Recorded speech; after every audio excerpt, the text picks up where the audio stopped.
The day my father died, something inside Victoria changed. The mask of the caring stepmother fell away, revealing the person she'd always been beneath the surface. I'm Alexandra Chen, Alex to my friends, and I watched my father battle cancer for 18 months before he finally slipped away. In those final weeks, he'd grown increasingly anxious, not about death, but about what would happen after. Alex, he whispered during one of his last lucid moments, pressing a sealed envelope into my hands. Keep this safe. Don't open it until after everything. Promise me. I promised, tucking the envelope into my jacket pocket as Victoria swept into the room, all designer clothes and forced concern. She'd married my father 3 years ago, when I was 22, and had spent those years carefully orchestrating her role as the devoted wife. Now, standing in our family home the day after his funeral, that facade was gone. I want you out by tomorrow, she said, examining her manicured nails as if discussing the weather. Your father's will left everything to me, and I don't need you hanging around like some charity case. I stood in my childhood bedroom, surrounded by memories. This was my mother's house before she died. Dad would never.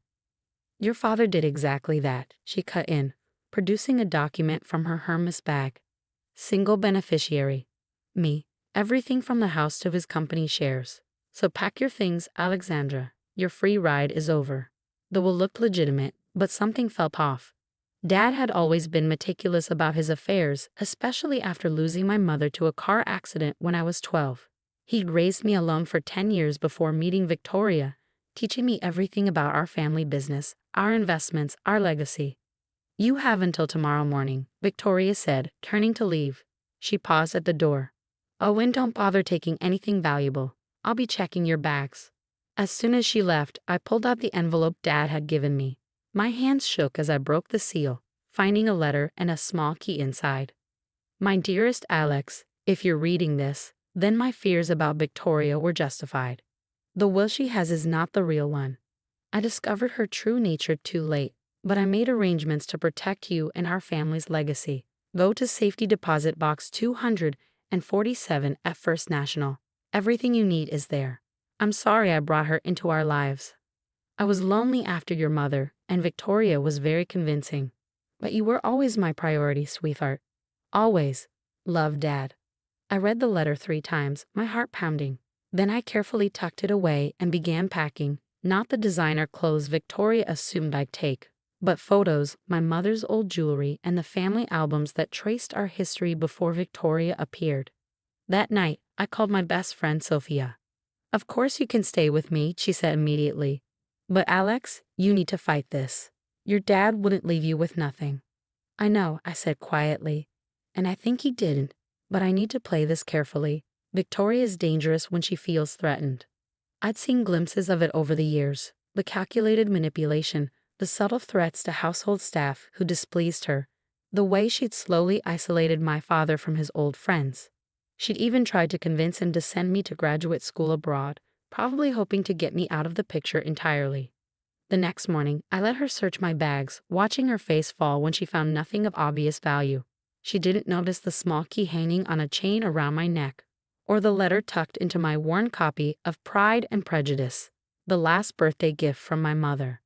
Don't expect any handouts, she said as I walked toward the door. Your father's company will be under new management.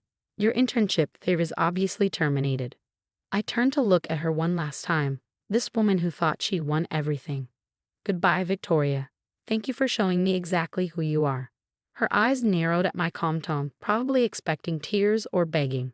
But I'd learned from my father that the best moves in business and life were made with a clear head and careful planning. The bank wouldn't open for another hour, so I drove to my father's favorite coffee shop, ordering his usual dark roast out of habit. The barista, Maria, gave me a sympathetic smile. We miss seeing your dad, she said softly. He always said this place reminded him of your mom. They had their first date here, right? I nodded, memories flooding back. Dad had kept coming here all these years, even after Victoria complained it wasn't sophisticated enough for someone of his status. It was one of the few battles he'd won. As I sat waiting for the bank to open, I thought about the last 3 years. Victoria's whirlwind courtship of my father, the lavish wedding, her gradual takeover of our lives. She'd played her role perfectly. Right up until Dad took his last breath. But my father hadn't been a fool. Despite his loneliness after Mom died, despite wanting to believe in love again, he clearly seen through Victoria at the end. And he prepared for this moment. At exactly 9 a.m., I walked into First National Bank, the key feeling heavy around my neck. Whatever was in that safety deposit box would either confirm my hopes or destroy them completely. I just didn't realize then how much it would change everything. Not just for me, but for Victoria and everyone else who'd underestimated my father's foresight and my determination to protect his legacy. The bank manager, Mr. Peterson, had known my father for decades. His face softened when he saw me. "Miss Chen, I'm so sorry for your loss. Your father was a good man." "Thank you," I said, pulling out the key. "I need to access box 247. He nodded, leading me to the vault. "Of course. Your father was very specific about this box. Only you can access it. Even as his widow, Mrs. Chen has no rights to it." I smiled slightly, imagining Victoria's fury if she knew. The safety deposit box contained a thick envelope and a USB drive. My hands trembled as I opened the envelope, revealing document after document that would turn Victoria's perfect plan upside down. But I forced myself to stay calm, to think strategically like Dad had taught me. Victoria thought she had all the time in the world to enjoy her victory. She had no idea what was coming. The contents of the safety deposit box changed everything. Inside the envelope, I found the real will properly notarized and filed with Dad's longtime attorney. Bank statements showing Victoria's systematic theft from company accounts. Private investigator reports detailing her history of marrying wealthy men who conveniently died. A USB drive containing security footage from Dad's home office. And most importantly, proof that she'd been slowly poisoning him. My hands shook as I read through everything. Dad hadn't just died of cancer. Victoria had accelerated his decline. Careful to use substances that mimicked his symptoms. The private investigator had uncovered similar patterns with her 2 previous husbands. I copied everything, storing duplicates in multiple secure locations. Then I called Thomas Wright, Dad's attorney and oldest friend. "I've been waiting for your call," he said when we met at his office. "Your father came to me 6 months ago when he first suspected something was wrong. We've been building the case ever since. Why didn't he tell me sooner?" Thomas sighed. "He wanted to protect you. Victoria had already made veiled threats about your safety. He needed to make sure everything was ironclad before she could retaliate." The real will painted a very different picture from Victoria's version. The house, the company, most of the assets, all went to me. Victoria received only what was specified in their prenuptial agreement, a modest monthly allowance and a small condo Dad had purchased before their marriage. "She's going to fight this," I said. "Let her," Thomas smiled grimly. "Your father made sure we have everything we need. But Alex, there's something else you should know."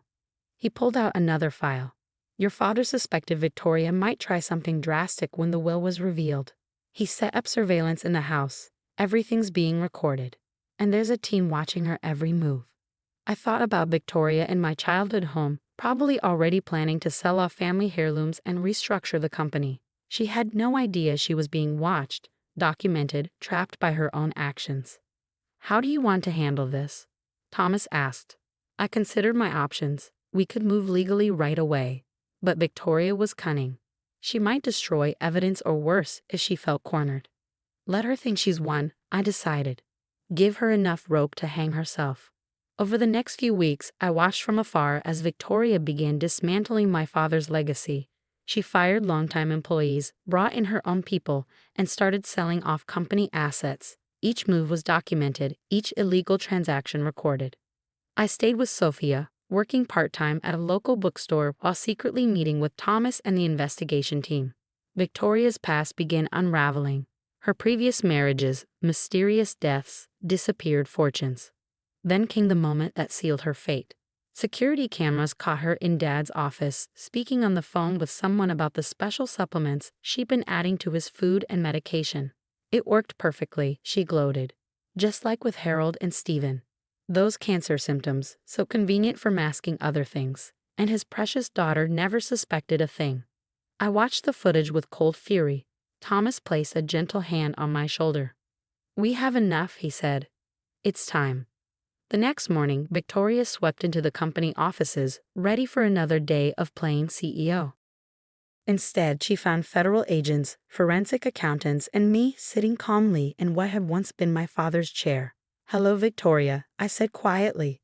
"We need to talk about what really happened to my father." The color drained from her face as Thomas began laying out documents, bank records, medical reports, surveillance footage, the real will. "This is ridiculous," she sputtered. "You can't prove anything." "Actually," said a federal agent, stepping forward, "we can prove quite a lot, including what happened to your previous husbands." Victoria's carefully constructed world began crumbling. But as they led her away in handcuffs, she turned to me with pure hatred. "You're just like your father," she spat. "Always thinking you're so clever." I smiled, thinking of Dad's meticulous planning. "Thank you," I said. "That's the nicest thing you've ever said to me." As she disappeared into the back of a federal vehicle, I sat in my father's office, my office now, and finally allowed myself to grieve. Not just for Dad, but for the time he'd lost to Victoria's deception. But he'd had the last word after all. And now it was my turn to protect and build upon his legacy. The real work was just beginning. 1 year later, I sat in my father's old office, reviewing quarterly reports. The company had not just recovered from Victoria's brief reign of terror, it was thriving. But more importantly, justice had been served.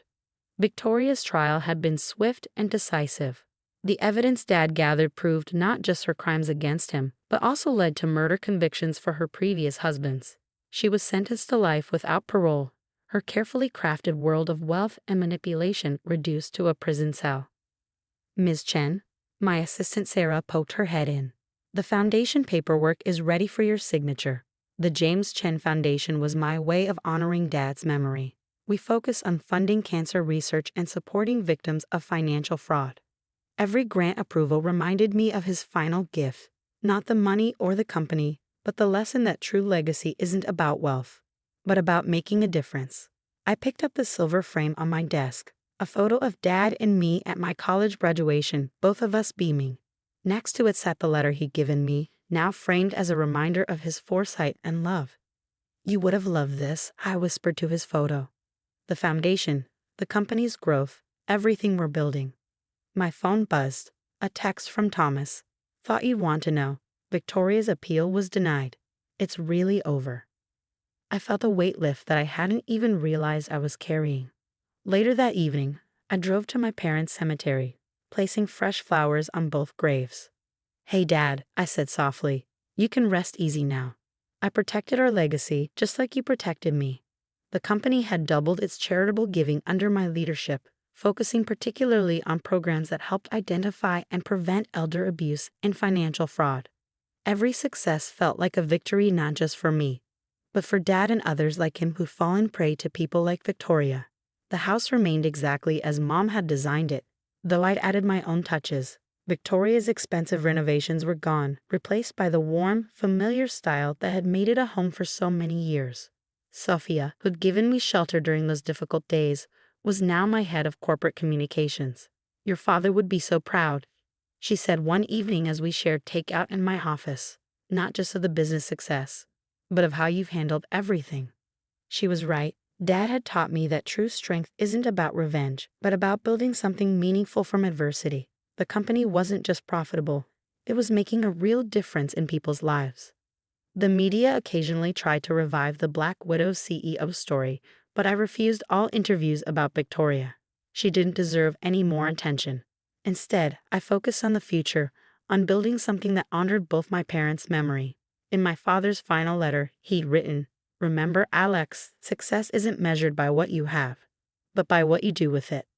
Those words became my guiding principle. 3 years after Victoria's arrest, I received a letter from her. I recognized her precise handwriting on the envelope, but I didn't open it. Some chapters are better left closed. Instead, I focused on the Foundation's latest initiative, a program to help children who lost parents to cancer. In the conference room, photographs of grant recipients lined the walls, each smiling face a reminder that good could come from even the darkest circumstances. "Your father always said you'd surpass him," Thomas remarked during a board meeting. "He'd be amazed to see how right he was." But I knew the truth. Everything I'd achieved was built on the foundation Dad created, not just of wealth, but of love, integrity, and determination. Victoria had tried to destroy that legacy, but she'd only made it stronger.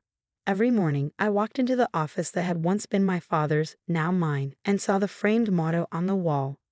Words Dad had lived by: build something worthy of those who came before you, and inspiring to those who come after.